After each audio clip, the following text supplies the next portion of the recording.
नमस्कार साथीहरू, आजको यस अडियो क्लासमा हामी राजनीतिशास्त्र पोलिटिकल साइन्सको एउटा अत्यन्तै महत्त्वपूर्ण र जग बसाल्ने विषयमा चर्चा गर्न गइरहेका छौं, जुन हो राष्ट्र नेसन। तपाईहरु हेडफोन लगाउनुहोस्, कापी कलम साथमा राख्नुहोस् र ध्यान दिएर सुन्नुहोस् है त।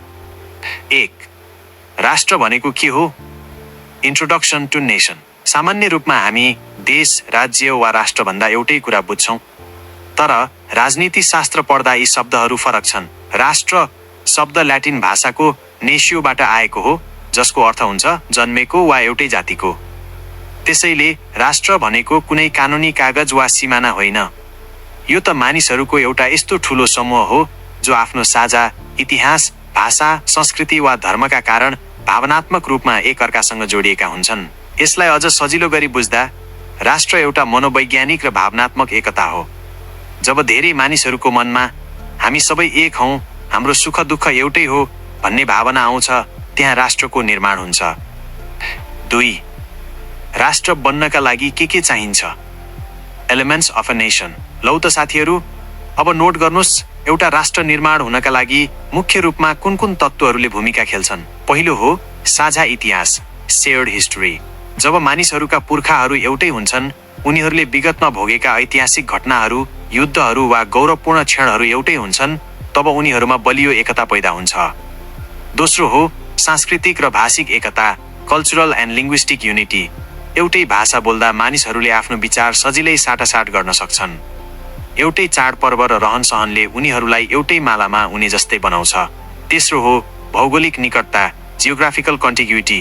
एउटै भूगोल वा भूमिमा लामो समयसम्म सँगै बस्दा यो हाम्रो मातृभूमि हो भन्ने भावना बलियो भएर जान्छ।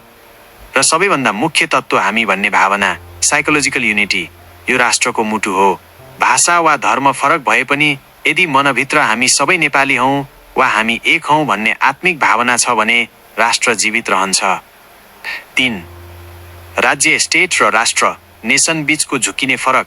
धेरै विद्यार्थीहरू यहाँ झुक्किन्छन्, त्यसैले यसलाई दिमागमा एकदमै क्लियर राख्नुस् है। राज्य, स्टेट एउटा राजनीतिक र कानुनी कुरा हो। यसका लागि निश्चित जमिन, जनसङ्ख्या, सरकार र सार्वभौम सत्ता चाहिन्छ। यसले कानुनको बलमा शासन गर्छ। तर राष्ट्र, नेसन एउटा भावनात्मक कुरा हो। यसका लागि कुनै सरकार वा सिमाना चाहिँदैन।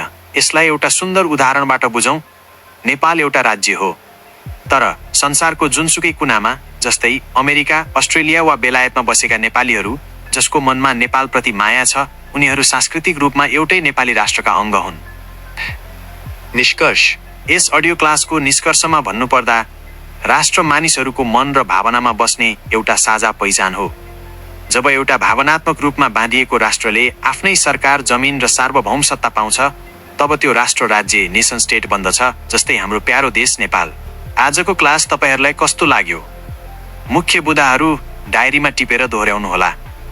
अर्को क्लासमा हामी फेरि यस्तै महत्त्वपूर्ण टपिकमा छलफल गर्नेछौं। धन्यवाद।